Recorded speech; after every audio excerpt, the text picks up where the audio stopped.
We are told a rough plane is inclined to the horizontal at an angle alpha, where tan alpha equals 3 over 4. Okay, so a horizontal angle at alpha and tan alpha is 3 over 4.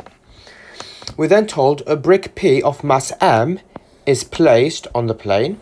Okay, so when it says placed, it means it's not given any initial force, it's put down stationary. We're then told the coefficient of friction between P and the plane is mu. So coefficient of friction is mu and between P and the plane. We are told brick P is in equilibrium and on the point of sliding down the plane. So it is in equilibrium on the point of sliding down the plane. Brick P is modelled as a particle. So we're just going to highlight that it's modelled as a particle. And using the model, we have been asked to find in terms of m and g the magnitude of the normal reaction of the plane on brick P. Okay, so we need to find the magnitude of the normal reaction and we need to find it in terms of m and g. And this question is worth 2 marks. The first point I'm going to pick up on is when it says P is in equilibrium and on the point of sliding down the plane, what this means is the frictional force is equal to the coefficient of friction times the reaction force, okay? And this is because friction can be in 2 states. Friction can either be less than the downward force, which means the object will have an acceleration, or friction can be the same as the downward force, in which case the object will have no acceleration, okay? But in this case, because it's on the point of sliding and in equilibrium, friction is the same as the coefficient of friction times the reaction force, okay? So what I've done is I've drawn 2 diagrams off camera, just because with mechanics questions, it's always better to have it in sort of a diagram so you can see what's going on, okay? So we have our block P, okay? It can be modeled as a particle. I've drawn it as a block, so it's actually easy to visualize, but this is a point mass. We have our frictional force, F equals mu r. We have our reaction force, which is perpendicular to our plane. And we have our weight, which is at an angle to the plane, like this, okay? Now, if we look on the right-hand side, this sort of triangle I've drawn, I've actually labeled here that F equals friction, by the way. If we look here at our triangle, the reason we're able to draw this is because when we're told tan alpha equals 3 over 4, okay, we know that to find the tan of any angle, say alpha, this is, so from SOHCAHTOA, this is the opposite over the adjacent. And what this means is, it means 3 is our opposite and 4 is our adjacent, okay? So 3 is our opposite and 4 is our adjacent. And this is a classic case where the examiner won't give you the exact angle of alpha, but they'll give you enough information to work out the sine of the alpha and the cosine of the alpha, the cosine of the angle, sorry, exactly, okay? So let's proceed with solving this. Because we have been asked to find, in terms of m and g, the magnitude of the normal reaction, what we need to do is we need to find what the normal reaction is. Okay, so we need to find what r is. And the way we're going to do that is we're going to resolve perpendicular to the plane. So the first thing I'm going to write is a little note which says, resolving perpendicular to the plane, and a colon like that, okay? So this tells the examiner what we are trying to do, all right?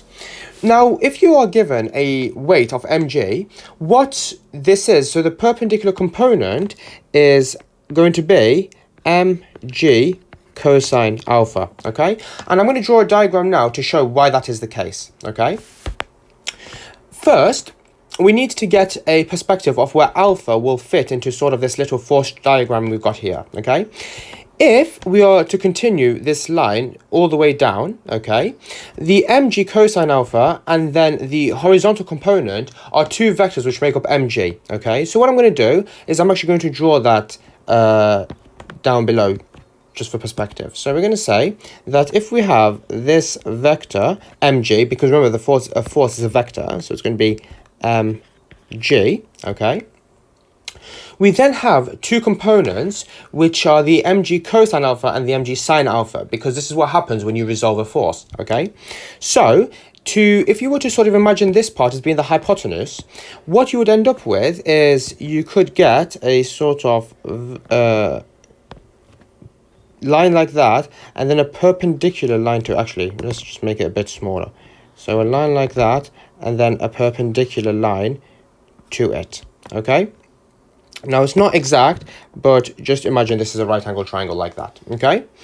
Now we've got sort of our vertical component. So I'm just going to label this one as being the vertical and this one as being the horizontal component. Okay, so this part is vertical and this part is horizontal. All right. So if we were to try and get a perspective for where alpha should be, what we can do is I'm going to extend this line here like that to sort of mimic this part here. Okay, so this part here is what this part corresponds to, like this. Okay, and then I'm also going to draw the base just because we need our angle like that. Okay, this here is alpha.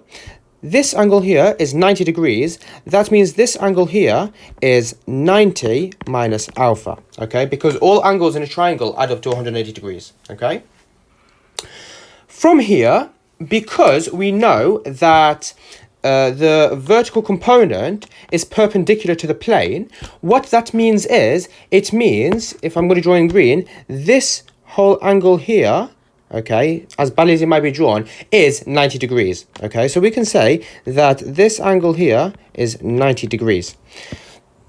Now, if we have that this part is 90 minus alpha and this whole part is 90 degrees, what this means is this part here, okay, is alpha.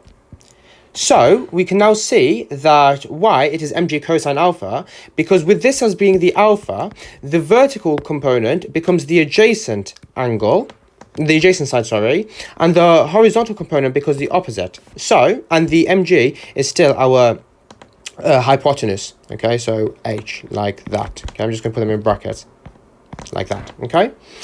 So, what we can say is, using the fact that cosine alpha, so the cosine of an angle is the opposite, is the adjacent over the hypotenuse, okay? If we are to rearrange for the adjacent, which is the vertical component, we would get that A equals h cosine alpha, and then h is mg, so A, or our vertical, equals mg cosine alpha, okay? And since we know that our vertical component of our weight is the same as the reaction force, we can say by extent that therefore R equals mg cosine alpha. Now here it's important to denote that we are not done, so I'm just going to write here vertical equals R, right? Actually, vertical component equals R, like that. But we're not actually done here, because remember the question said that we need to find it in terms of m and g, and the problem is here we have m, g and alpha. So this is where we come back to our triangle above to actually find what cosine of alpha would be, okay? Because we know that the opposite is 3 and that adjacent is 4, we can actually find the hypotenuse as being 5, okay? And this just comes from Pythagoras' theorem, okay? So what we can say is that cosine alpha, so I'm just going to write it here and say cosine alpha is the adjacent over the hypotenuse, so adjacent over the hypotenuse. This equals, so our adjacent is 4 and our hypotenuse is 5, like that. So we can say, so this equals 4 over 5, okay? And then from here we can say that therefore R equals 4 over 5 mg. Probably put another arrow here and say using cosine alpha equals 4 over 5. Just to show the examiner where you're bringing your numbers from. So this question is worth 2 marks. Your first mark comes from telling the examiner that you plan to resolve perpendicular to the plane, okay? So what we have said here and the work we've done here is enough to get us our first mark. Your second mark comes from getting that, from correctly resolving to the plane, so getting that R equals mg cosine alpha, and using the fact that cosine alpha is 4 over 5 to get R equals 4 over 5 mg. Part B has asked us to show that mu equals 3 over 4, and this part is worth 4 marks. If we want to find what mu is, okay, we need to look at which component of our force diagram takes mu into account, and the only one is this frictional force, okay? Now this frictional force only acts in the horizontal direction or which is parallel to the plane, okay? So what we need to do is we need to resolve parallel to the plane to be able to take this force into account. So that's what I'm going to say. I'm going to say resolving parallel to the plane, like that, okay? Now, in part A, I showed how you would be able to take the component mg and split it into its horizontal and vertical components, okay? But the main takeaway is that the horizontal component is the adjacent and the vertical component is the adjacent and the horizontal component is the opposite, okay? And this takes into account that this angle there is alpha, all right? So what we end up with here is that the horizontal component is mg sine alpha, okay? So what we would say is that horizontal component equals mg sine, let's just actually make that neater, sine alpha, okay? So now that we've got that the horizontal component is mg sine alpha, what we know is that because the object is in equilibrium, as we've been told in the introduction to the question, we know that the frictional force is the same as the horizontal component going downwards, okay? So what we can say is that F equals mg sine alpha. Now this is where we'll be able to introduce our mu r, because F equals mu r. So what we can say is that mu r equals mg sine alpha. We know from part A that r is 4 over 5 mg, so we can say mu times 4 over 5 mg equals mg sine alpha. Now what we can do is we can cancel both sides by mg. Okay, and this leaves us with mu equals 5 over 4 times sine alpha, because all I did was multiply both sides by 5 over 4 to get mu on this side and 5 over 4 sine alpha on this side. Now, if we are to come back to find what sine alpha is, okay, we can come back to our right angle triangle here, okay? Now, sine alpha is going to be the opposite over the hypotenuse, okay? And this comes from SO in our SOHCAHTOA, okay? So O, our opposite, is 3, and our hypotenuse is 5, okay? So what this means is that this equals 3 over 5, okay? So what I'm going to do, I'm going to draw a little arrow and say here that sine alpha equals 3 over 5, which is what we just worked out here, okay? And then what we will end up with is that mu equals 5 over 4 times 3 over 5. We will cancel both of these 5s, and then we are left with mu equals 3 over 4, and we can say as required because this was a given result. So this part is worth 4 marks. Your first mark comes from informing the examiner that you are trying to resolve parallel to the plane. Your second mark comes from using the fact that the block is in equilibrium, and that means that the frictional force F equals mg sine alpha.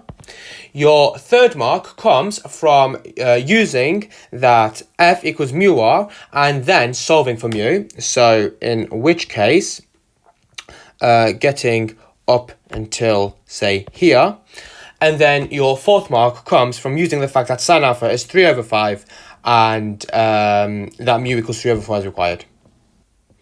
We have been told for parts C and D that we are not required to do any further calculations. We are told brick P is now removed from the plane and a much heavier brick Q is placed on the plane. Okay, so by being placed, there is no external force, only the natural ones. Okay, we're then told the coefficient of friction between Q and the plane is 3 over 4. And we've been asked to briefly explain why brick Q will remain at rest on the plane for 1 mark. Okay.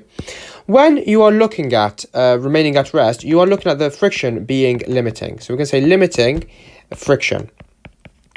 And what this means is that F equals mu r. All right, so that's where we will start with. We'll start with that F equals mu R. We will then come to get F equals mu mg cosine alpha from the fact that R equals mg cosine alpha. We will then say that mg is our weight. So we will say that this becomes weight times mu cosine alpha, okay, where mg equals our weight, and I'm just going to write it out here like this, okay. Mu cosine alpha is a constant, okay, so what we will say is that this becomes F equals k times our weight, where k is a constant, okay, so we'll just say that k equals mu cosine alpha, and we're going to write in bracket constant, like that. And then from here, what we can say is that F is therefore proportional to our weight, okay? So I'm just going to say that this is proportional, like that, okay? And I'm just going to link this to our proportional symbol here, just so you don't get confused between that and omega, and alpha, sorry, okay? So from here, what we'll say is that friction is proportional to the weight component, is proportional to the weight component, okay? This is sort of the translation between the mathematical language and the language we're going to have to write our final answer in, okay? So then what we're going to say is, this means that friction will increase by the same proportion as the weight component,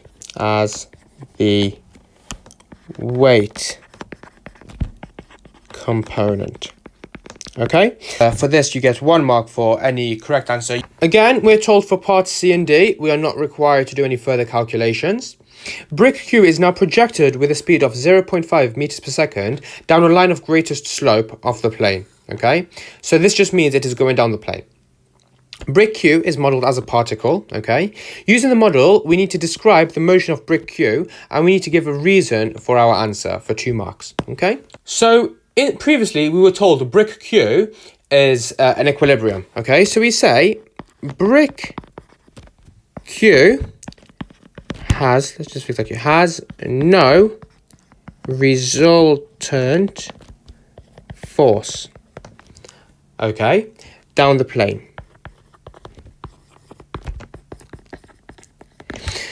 We can then say no resultant force means no acceleration. And we can actually write in brackets that this comes from F equals ma, okay? So if F is constant, if F is 0, then that means A has to be 0 because the brick has a mass, so the mass can't be 0, okay? From here, what we can finish by saying is, therefore, brick Q slides down the plane. So slides down the plane with constant speed. Okay, I'm going to underline constant because that's the key word. So for this part, you get 2 marks. Your first mark comes from describing the motion of brick Q. So that is this line down here. And then your second mark comes from explaining why that is. So the fact we said no resultant force and therefore no acceleration will get us our second mark. So getting either of these lines will get you your second mark. We are told a particle P moves with acceleration 4I minus 5j meters per second squared. Okay.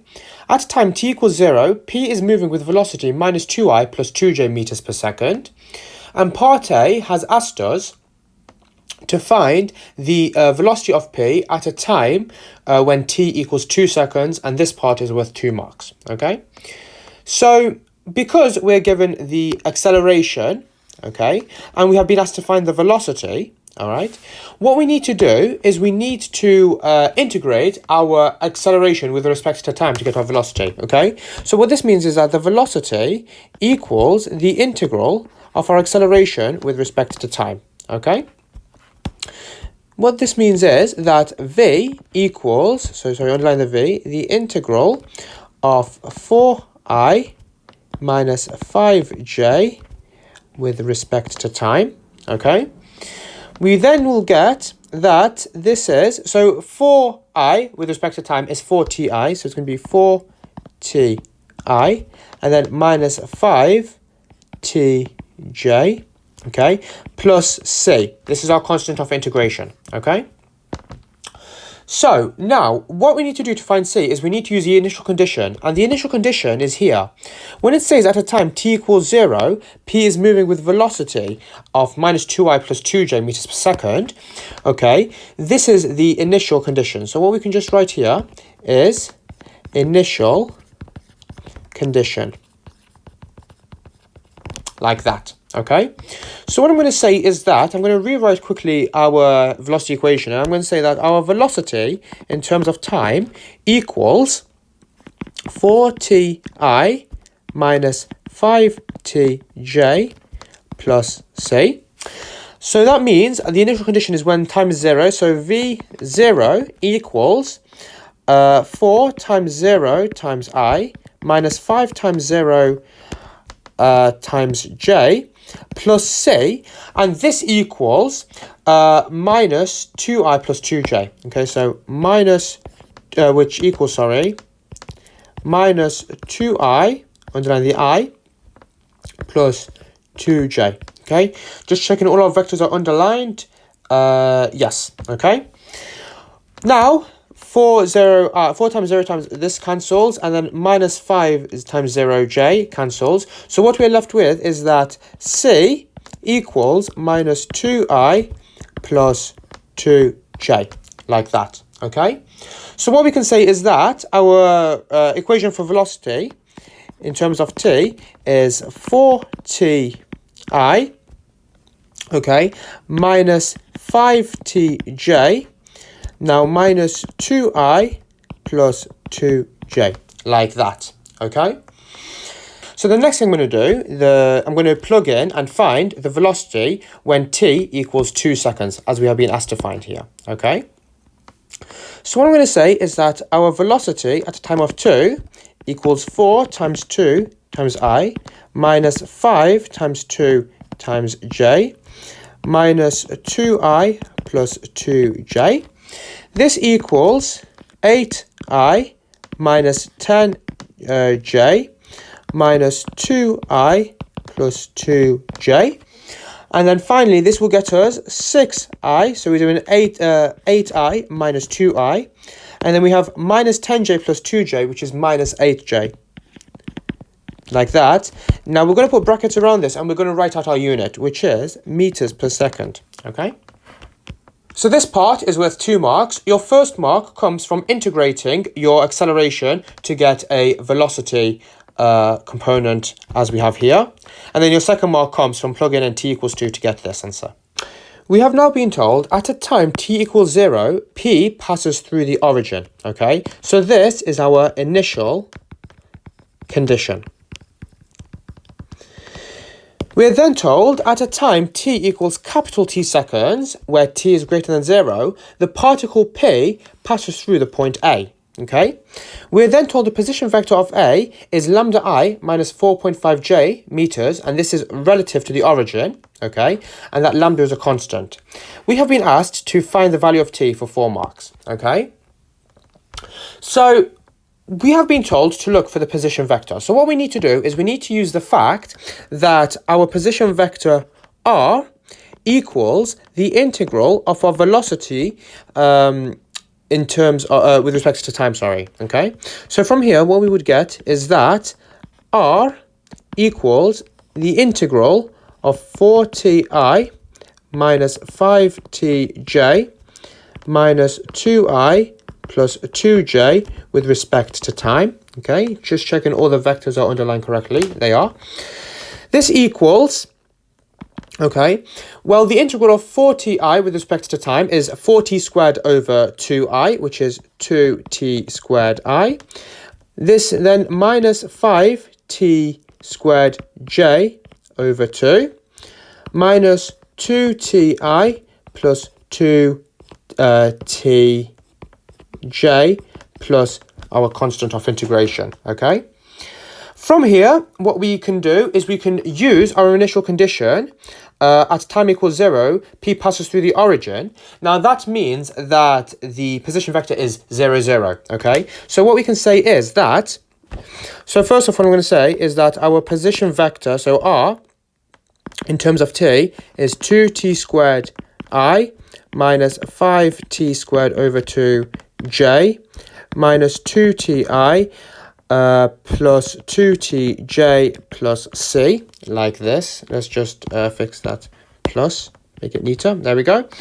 This means that at when t equals 0, we get that this is 2 times 0 squared I minus 5 times 0 squared over 2j minus 2 times 0 times I plus 2 times 0 times j and then plus c equals 0. Okay, so this is 0i plus 0j, and then that just leads to 0 because you're multiplying by 0 all over, okay? This means that this cancels, this cancels, this cancels, and this cancels. So what we are left with is that our constant of integration c equals 0, okay? So from here, what we can just say is that our position vector in terms of t equals 2t squared I minus 5t squared over 2j minus 2ti and then plus 2tj, okay? Yep, all the vectors are in line, that's good, okay? Now, we need to find the value of capital T. And at capital T, as we've been told in this question, the particle passes through point A, which has this position vector, okay? So what this means is that R capital T equals 2 capital T squared I minus 5 capital T squared over 2j minus 2 capital T I plus 2 capital T J, like that. And this will equal lambda I minus 4.5j, okay? Lambda I minus 4.5j. And the reason it does this is because it passes through point A, which has this position vector at time t equals capital T, okay?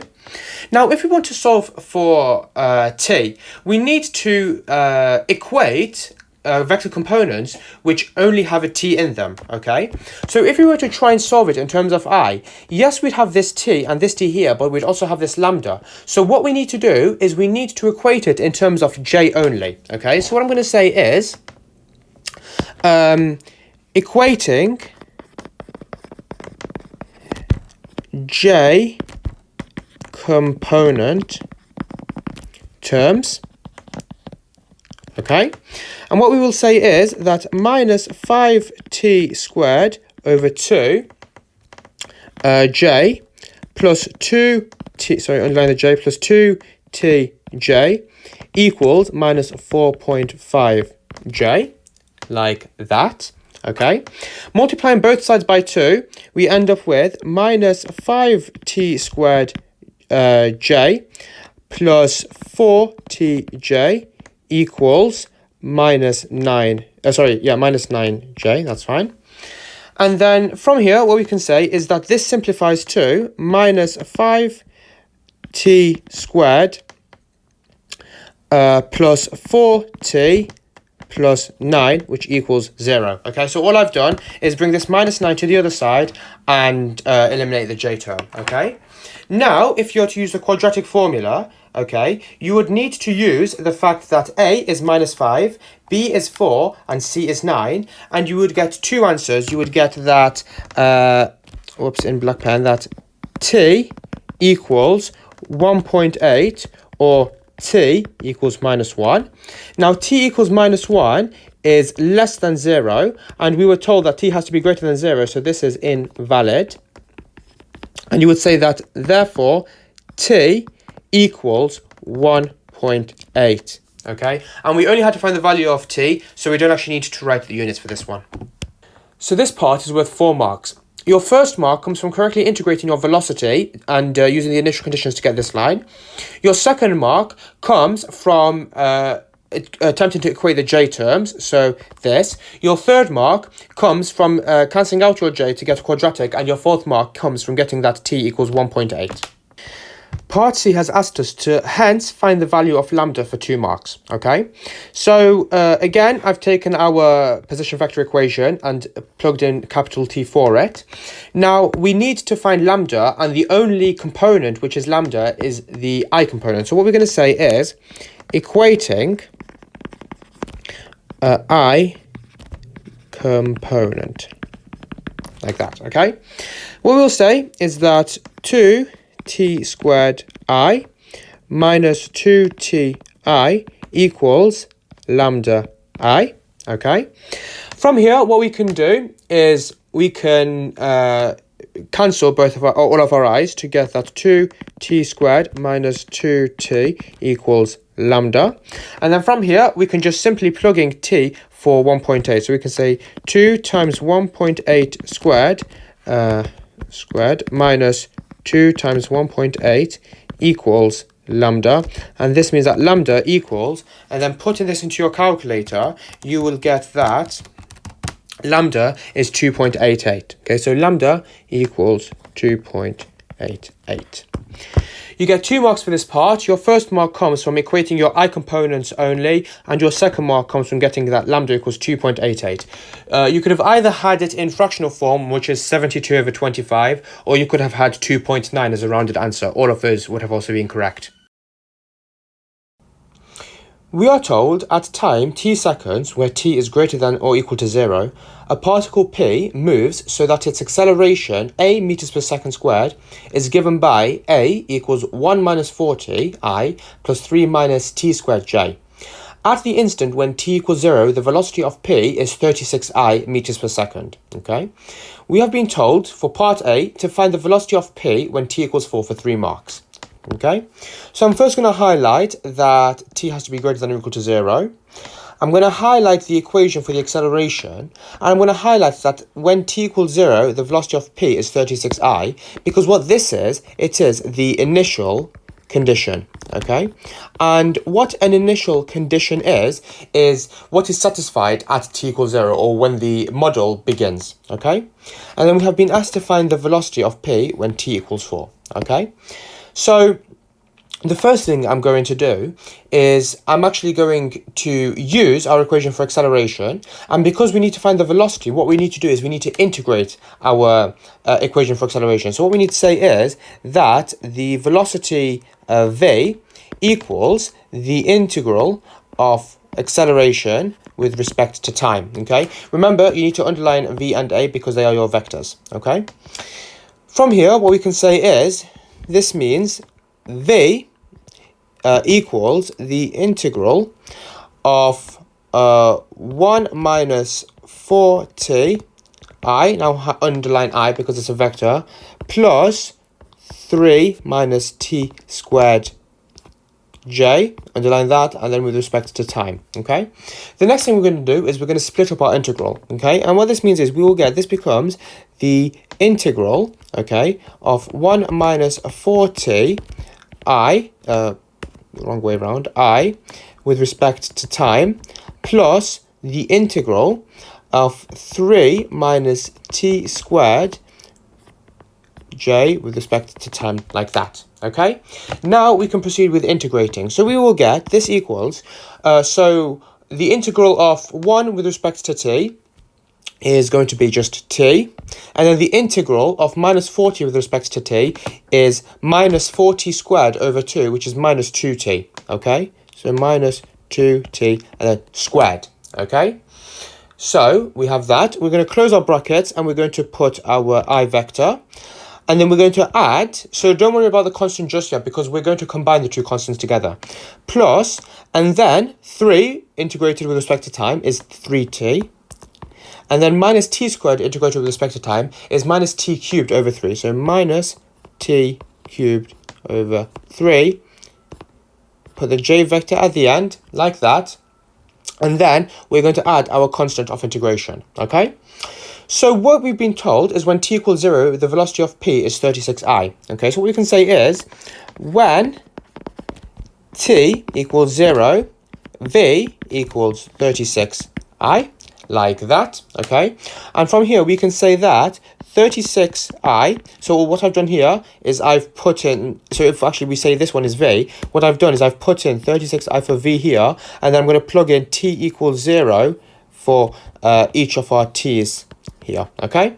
So what we'll end up is 36i equals 0 minus 2 times 0 squared I plus 3 times 0 minus 0 cubed over 3, like that, j plus c, okay?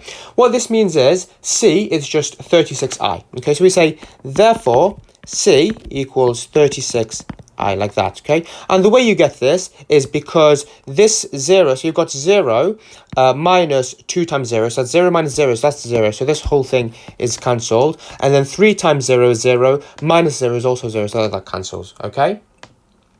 So now we've got 36i, what I'm going to do is I'm just going to rewrite our velocity equation, so v equals t minus 2t squared I plus, what we'll do is we'll say, and then this is going to be plus 36, just like that, and then I. So what I've done is I've moved the 36i into the I component of our vector like this, right? And then plus 3t minus t cubed over 3, okay, j, like that, all right? Now, remember, we needed to find the velocity of the particle p at t equals 4. So the final step is just to plug 4 into our velocity equation. So what we can say is v, 4. So this is like, you know, with functions, if you have, say, fx equals x squared minus 5, whatever you put into the x for fx, you put into the x squared minus 5. So that's exactly what we're doing here. So we're just going to do, this is 4 minus, so 2 times 4 squared is 32 plus 36. Okay, I plus, and then 12 minus, so 4 cubed is 64, so this is going to be 64 over 3 j. And if you were to put this into your calculator, what you would end up with is 8i, underline your I, plus, minus 28 over 3j. Okay, and one thing you shouldn't forget to do here is include your unit. So we're going to say meters per second because that is unit of velocity, so speed. So this question is worth 3 marks. Your first mark comes from integrating a with respect to t to obtain your velocity. So that gets us from up to here. Your second mark comes from getting the correct velocity function with your constant. And your third mark comes from using the initial condition we've been given to find the value of your constant, plugging in t equals 4 to get the correct final answer. Part B has asked us to find the value of t at the instant when p is moving in a direction perpendicular to I for 3 marks, okay? When the question says moving perpendicular in a direction perpendicular to I, what this means is we are looking when there is no I component. And the reason you know that this is what you're looking for, so if I was to draw a quick sort of coordinate system, something like that, yeah? We have I here and we have j here, okay? If you're moving perpendicular to I, you are always going to be moving in a straight line away from I, okay? Because any other way, you're not moving perpendicular, because perpendicular means at a right angle, okay? So to always be moving in a perpendicular direction to an axis, you need to be moving away from it, or there is no change in that axis. So there is no change in the I, okay? So what we want to do is we want to look for when the I component of our velocity is 0, okay? And because the velocity is what is enabling us to move, okay? So you can't look at the position vector, because having a position on its own doesn't allow you to move. It's having a velocity which allows you to move, okay? So you want to be looking at the velocity component, and what you want to do is you want to say when t minus 2t squared plus 36 equals 0, okay? What I'm going to do quickly is I'm going to rearrange to make this nicer. So I'm going to say this becomes 2t squared minus t minus 36. So all I've done is moved everything, so this equals 0. I've moved everything to the other side to bring the minus 2t squared term to be positive. And then from here, if you are to use your quadratic formula, okay, you would use a for 2, minus 1 for b, and minus 36 for c, and you would get 2 times, okay? You would get that t equals 4.5, and that t equals minus 4, okay? Now, remember, we were told in part A that t has to be greater than or equal to 0, and that makes sense because you can't have a negative time.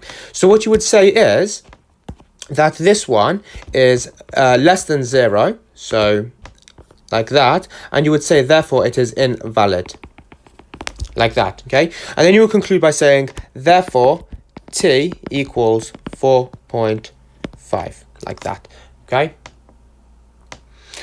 So this question is worth 3 marks. Your first 2 marks come from equating your I component of v to 0 to get t minus 2t squared plus 36 equals 0. So this line here gets you your first 2 marks. And then your third and final mark comes from getting that, solving the quadratic first, getting 2 solutions and ignoring the invalid one to leave t equals 4.5, okay?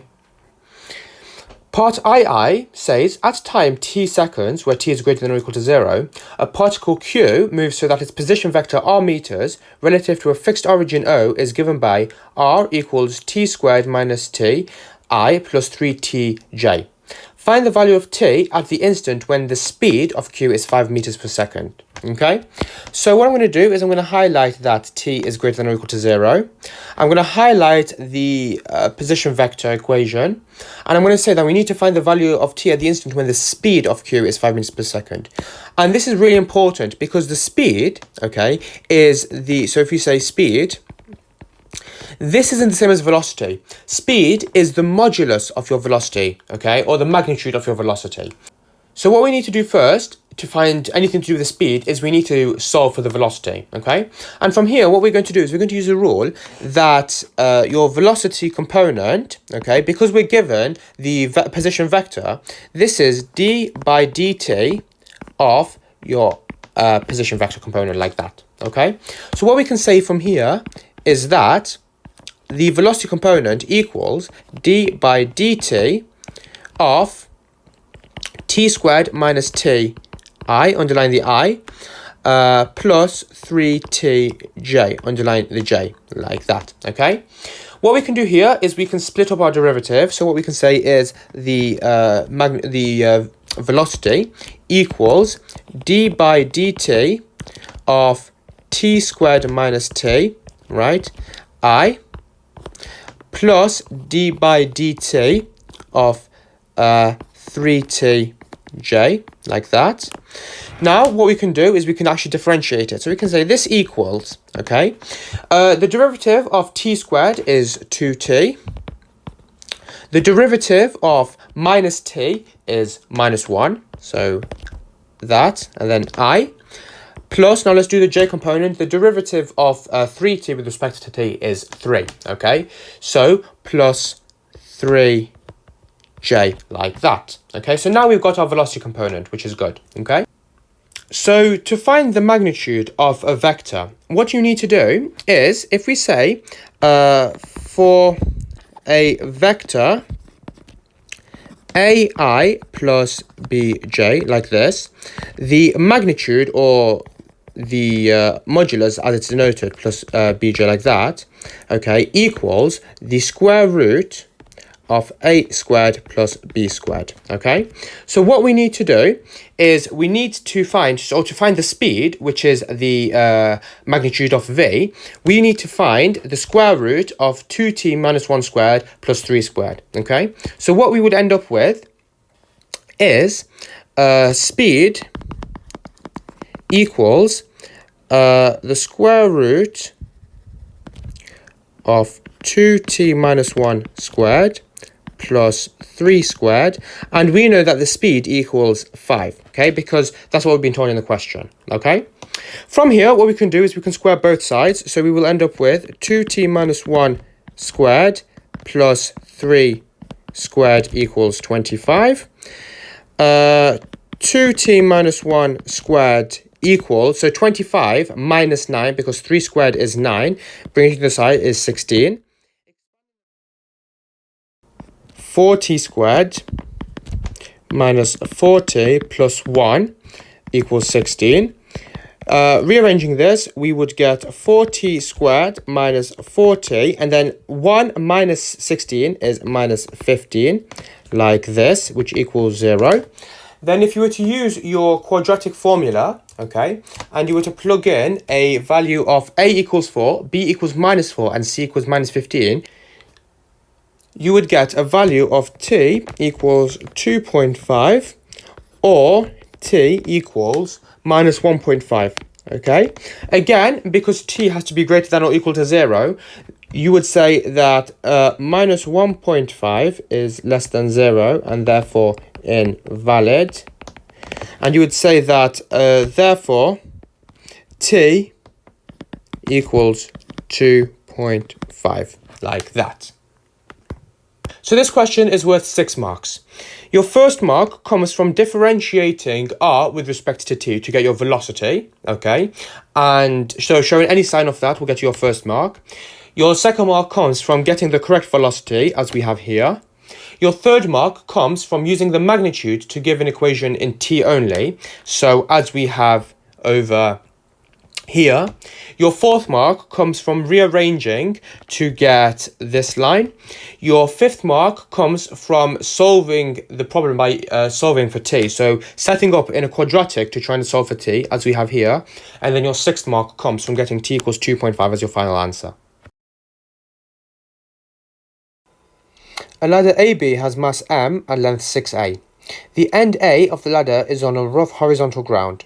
The ladder rests against a fixed smooth horizontal rail at point C. The point C is at a vertical height 4a above the ground, and the vertical plane containing AB is perpendicular to the rail. Okay. We're then told that the ladder is inclined to the horizontal at an angle alpha, where sine alpha equals 4/5, and this is shown in figure 1. So this is the figure 1 they've given us as part of the question, okay? The coefficient of friction between the ladder and the ground is mu. The ladder rests in limited equilibrium, and the ladder is modelled as a uniform rod. We've been asked, using the model, show that the magnitude of the force exerted on the ladder by the rail at C is 9 mg/25 for 3 marks, okay? So I'm just going to begin by highlighting some key points, okay? We have obviously the mass and the length 6a of the ladder. The end of the ladder is on rough horizontal ground. The reason this is important is because when it's on rough horizontal ground, what it means is there is a force of friction, okay? So this frictional force is like that, okay? So the next part is telling us that the ladder rests against a smooth horizontal rail at the point C. So this is here, okay? And we're also told that the point C is vertical height 4a above the ground, and the vertical plane containing AB is perpendicular to the rail. So the fact that it's perpendicular to the rail means the normal force is going to be perpendicular to the plane, okay? So if we just draw a straight line, something like that, okay, and then we get our normal force like that. All right, let's actually just make that a bit neater. There we go. So the next step is the ladder is inclined to the horizontal at an angle alpha, where sine alpha equals 4 over 5, okay? This is another case where the exam board isn't telling you what alpha is, but it's giving you enough information to work it out correctly, okay? We're then told the coefficient of friction between the ladder and the ground is mu, so I'm just going to highlight what the coefficient of friction is, okay? The ladder rests in limiting equilibrium, okay? This is important because what it's telling us is the ladder isn't moving, okay? And the reason we can infer this is because friction can be in two states. Friction can either be less than the driving force, in which case there is an acceleration present from F equals ma. The other case is friction equals the driving force, and in which case there is no acceleration because there is no net resultant force. Now bear in mind, no acceleration doesn't mean stationary, it just means its speed isn't changing. So it can be moving at a constant speed, and that can be 0 as well, okay? And then we're also going to highlight that the ladder is modelled as a rod, okay, as a uniform rod. And the reason uniform rod is important is because it tells us that the centre of mass is halfway, okay? And what this just means is that if we look at our rod, the point where our mass acts, or our centre of mass, is going to be halfway between A and B, or A and B, like that, okay? And then the final thing I'm going to highlight is that we need to find the force exerted on the rail at C, and I'm going to highlight the final form. I'm just going to make two more annotations on our diagram. I'm going to annotate first the reaction force, okay, so it's like this. Just going to add that F equals mu times the reaction force, and I'm also going to plot, draw on our weight component, okay, and this is 3A. So 3A is between our center of mass and our point A, like that, okay. The next thing we're going to do, okay, so as part of solving this question, is you should always resolve your forces in the same direction, okay. So what I'm going to do is I'm going to resolve this in the perpendicular to the plane. So this is going to be mg cosine alpha, like that. Now what we need to do when it says show that the magnitude of the force exerted on the ladder, okay, like this, what this is actually asking us to do is it's asking us to find n, okay, because the force exerted on the ladder by rail C is here, and that is our normal contact force, okay. So from here, what we're going to do is we need to look for a way to find n. And the best way I can think of to do this is to take moments about A, okay?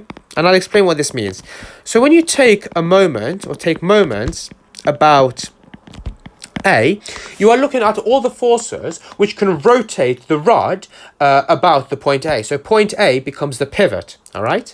So if you look at mg cosine alpha, it's going to try and push the uniform rod or the ladder in this direction, okay, so in a clockwise direction, but the normal force is pushing it in a counterclockwise direction, okay.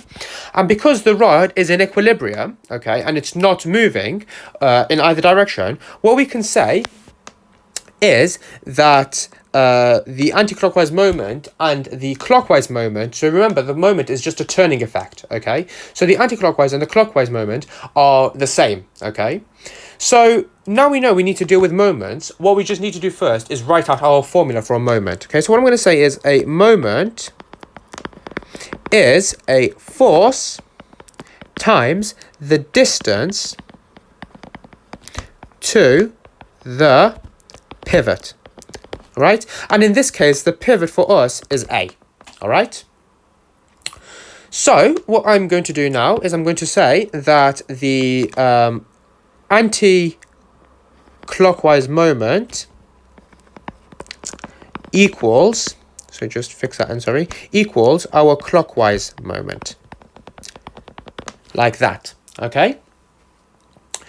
So now we need to find out anti-clockwise moment. So we know that the anti-clockwise one is n, because that's what's pushing it this way, and this direction is anti-clockwise. So the force is n, so we say n times, now we need a distance. To find the distance, effectively we are looking for AC, okay? So we are looking for A to C, this distance here, Okay, so what I'm going to do is I'm just going to draw a new diagram just a bit lower down, and I'm just going to use this to find all the distances we need for this part of the question, right? So to begin with, we know that the height is 4a, and we know that the opposing angle is alpha, which makes this side the opposite, this side the adjacent, and this side the hypotenuse, okay? We also know that sine alpha equals 4 over 5. So from here, we have two methods we can use to find what the height, the length AC is. So I'm just going to actually mark on here that this is A and this is C, okay?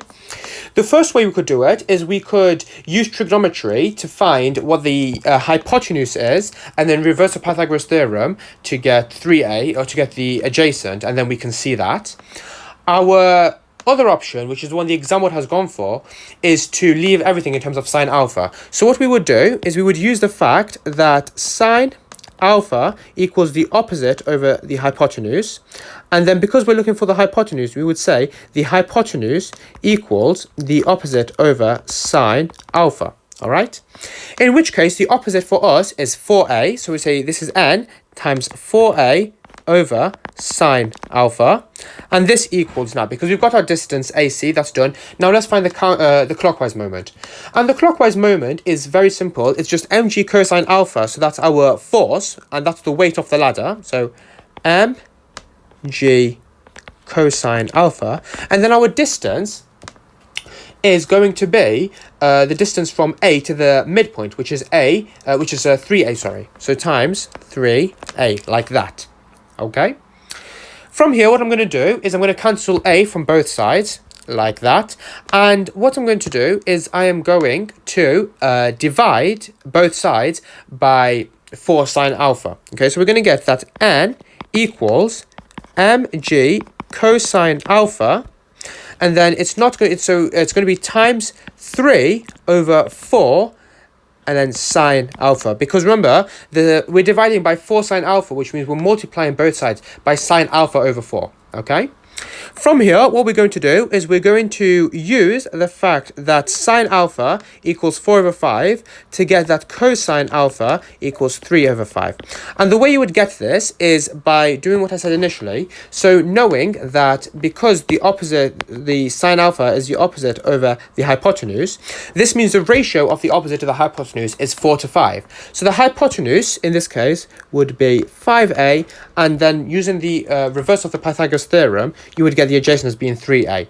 And since cosine alpha is the adjacent over the hypotenuse, that would be 3a over 5a, which is just 3 over 5. Okay, so this means that we get mg times, so cosine alpha is 3 over 5. This 3 over 4 is carried straight down, and then times sine alpha. Well, sine alpha was 4 over 5.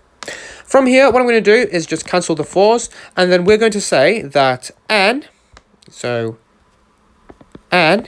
equals, there we go, so we've got 3 times 3, so that's 9, so these two 3's become 9, and this 5 and this 5 becomes 25. So this is going to be 9 over 25 g, and then in brackets as required. Okay, like that. So this question is worth 3 marks. Your first mark comes from stating you'll be taking moments about point A. Your second mark comes from knowing that the anticlockwise moment is the same as a clockwise moment to get that n times 4a sine alpha equals mg cosine alpha times 3a. And then your third mark comes from working out that cosine alpha is 3 over 5, and then getting that n equals 9mg over 25 as required, like that. Part B has asked us hence or otherwise find the value of mu, okay? And this part is worth 7 marks. So the first thing we're going to do is we actually need to split our normal reaction force at this point here, point C, into horizontal and vertical components like I've drawn on the diagram, okay? But what I'm going to do first, I'm going to draw a vector triangle just to show how this can be done. So we're going to begin with a vertical somewhere down here, okay? We then will have a horizontal along like this, and we will draw in our normal reaction force as we see it, something like that. Okay, just going to put the arrows on to show that they are vectors. This is a normal vertical force, and this is our normal horizontal force. Let me just make that a bit bigger. Normal horizontal like that.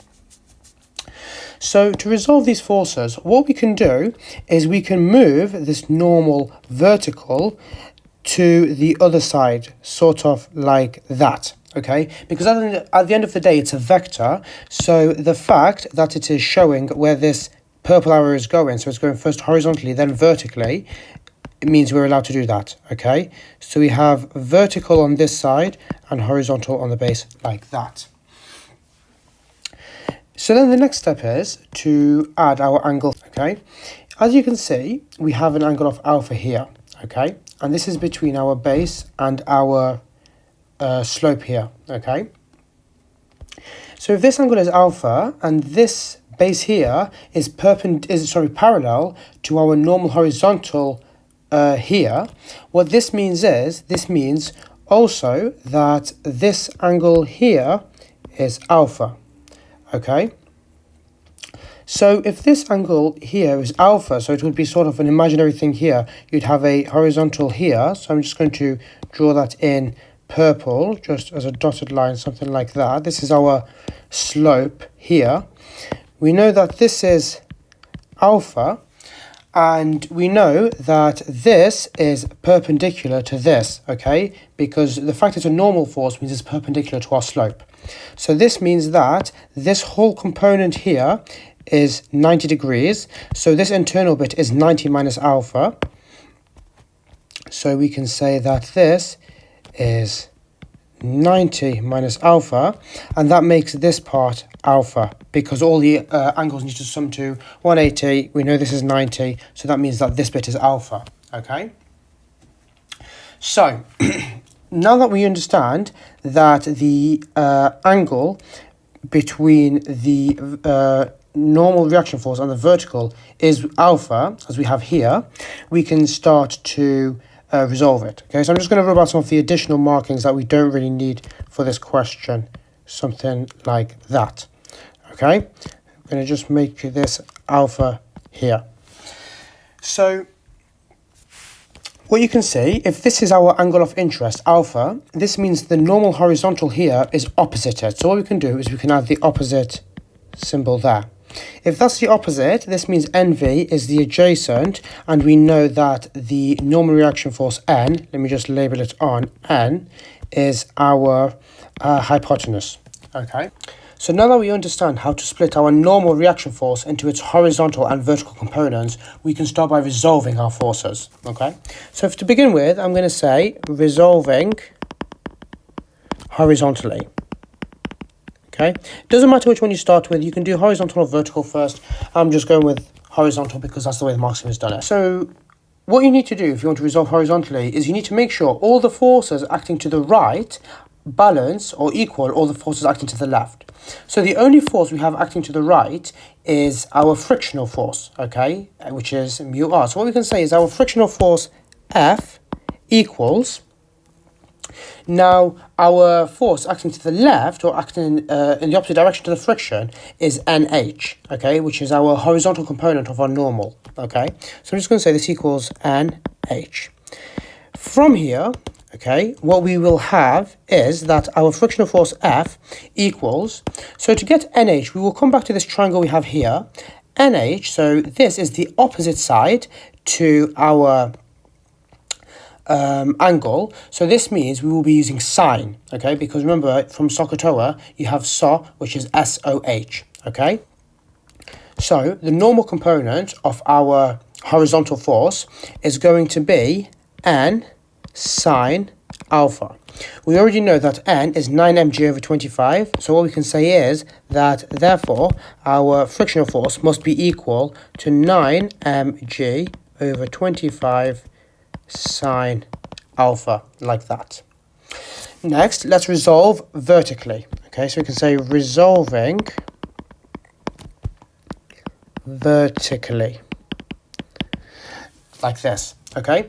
Again, when you want to resolve vertically, you need to make sure the sum of all the forces going up equals the sum of all the forces coming down, okay? And that is because we know that the ladder is in equilibrium. So, the forces going up, we have R, which is our normal reaction to the ground. So what we can say is that R plus the other force we have going up is our vertical component of our normal reaction force. So R plus NV equals. Now, the only force we have going downwards or acting down is our weight component, which is mg, like this, okay? All we need to do now is replace for NV, and then we can move to the next step. So NV is the adjacent side to our angle, okay? And what that means is NV will be our hypotenuse times the cosine of alpha, okay? So what we can say is that here we have R plus N cosine alpha equals mg. And n, as we know already, is 9mg over 25. So this means that R plus 9mg over 25 cosine alpha equals mg. Like that. Excellent. We now have our horizontal and our vertical components of our forces resolved. What we can now do is we can use our equation for the friction in terms of a force and its normal reaction, which is F equals mu R, to eliminate F and R, replace it with mu, and we can solve from that, okay? So what I'm going to say now is using F equals mu R, like that. What we can say is that 9mg over 25 sine alpha equals mu times. Now, to find R, what we need to do is we subtract 9mg cosine alpha over 25 from both sides. So this will equal mg minus 9mg over 25 cosine alpha, which is something like that, okay? So what you would notice here is that each term has an mg in it. So what you can do is you can cancel this mg, which will leave us with 9 sine alpha over 25 equals mu times 1 minus 9 cosine alpha over 25, like that, okay? From here, we can replace sine alpha and cosine alpha as we worked these out in the part before, and we will say that sine alpha equals 4 over 5 and cosine alpha equals 3 over 5. So what we will end up with is 9 over 25 times 4 over 5 equals mu 1 minus 9 over 25 times 3 over 5, like that. What we can then do is we can rearrange for mu. So mu would be 9 over 25 times 4 over 5, all divided by 1 minus 9 over 25 times 3 over 5, okay, like this. And if you put this into your calculator, what you would get is an answer of 18 over 49. So this part is worth 7 marks.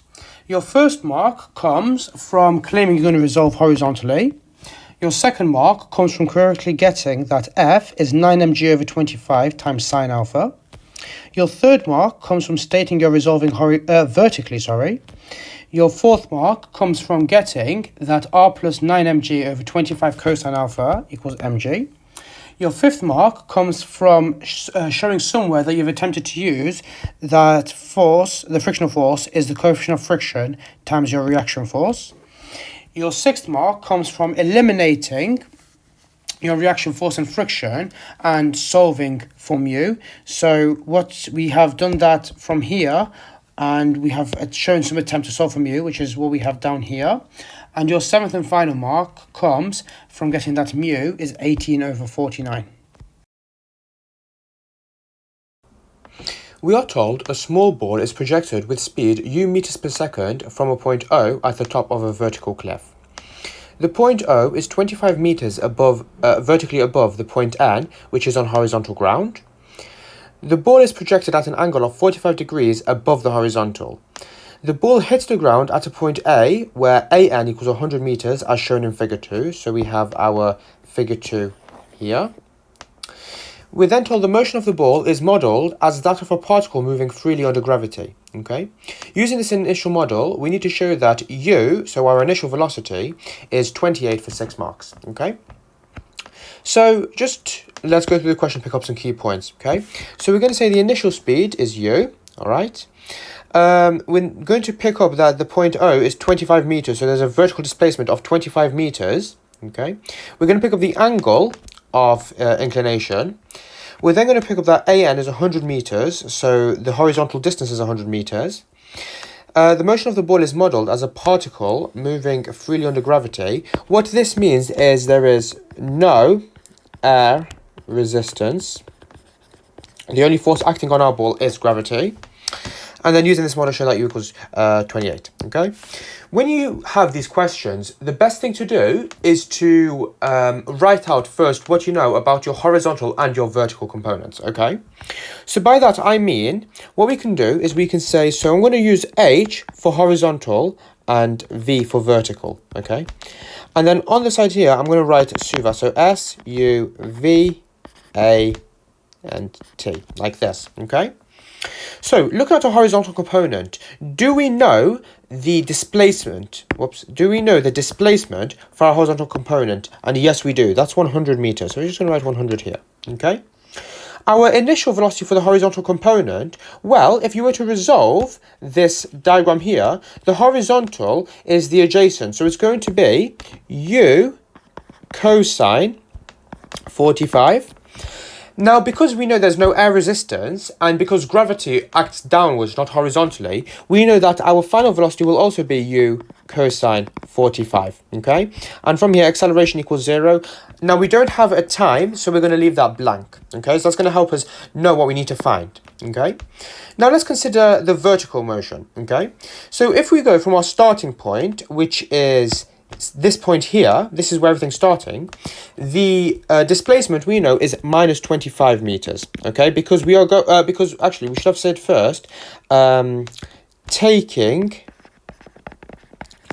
up as positive, like that, okay? Sorry. So from here, we know that now, going downwards, so as you would fall down, you would go by a displacement of minus 25 meters, okay? So we have that. Next is to look at our initial velocity downwards, okay? Again, what we can do is we can look at our diagram here, resolve it. This is the opposite side, so this is going to be u sine 45, okay? We don't know our final velocity, okay? So we leave this one blank. But what we do know is that acceleration is going to be minus g. Okay, now the reason is because we're taking upwards as positive, but gravity acts downwards. So gravity being g would act downwards, so its vector would be a negative. Okay, and again, we don't know the time period for the projectile. Okay, so from here, what we can actually do is we can start by setting up some equations. So the first thing I'm going to do is I'm going to look at horizontal motion. So I'm just going to say using horizontal motion, like that. What we're going to say is we're going to use the rule that velocity, so velocity equals displacement over time. Okay, and the reason I've written out in full like this is because using the letters can tend to be a bit confusing. So it's better to write out the full words so you don't get confused. Okay, from here, what we can say, we know our velocity is u cosine 45 because there's no acceleration for our horizontal component, which means we can use a constant acceleration formula where the acceleration is 0. So we would end up with u cosine 45 equals, our displacement is 100, but we don't know what our time period is. So we're just going to write t, okay? This is the sort of the only concrete equation we can derive from our horizontal projectile motion, okay? Next, let's use our vertical motion, okay? Like this, okay? Now, what we can do here is we can actually use one of the Suvat equations, which says that S equals ut plus half at squared, okay? This is because we are given S as minus 25, we are given U as U sine 45, we are given A as minus G, and then T is something we will need to find in the end, okay? So let's plug this in. So what we end up with is minus 25 equals U was U sine 45, so U sine 45 T minus, so the reason it's minus here is because our acceleration is minus G, so we're just going to do minus half G T squared like that, okay? Now, what you might notice is if we're trying to solve this in terms of U and T, we can actually eliminate T using U cosine 45 equals 100 over T.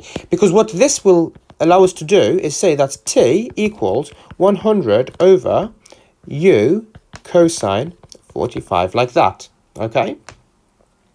So what I'm going to do is I'm going to substitute for all instances of T like this, our 100 over U cosine 45, all right?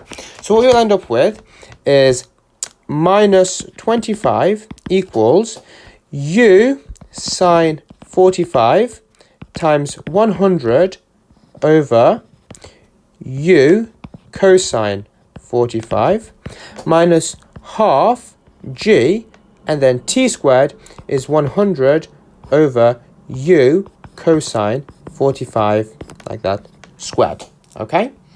From here, this U and this U cancel, and this term becomes, so this sine 45 over cosine 45 becomes tan 45. So in the end, what you'll be left with to solve is minus 25 equals 100 times tan 45 minus half G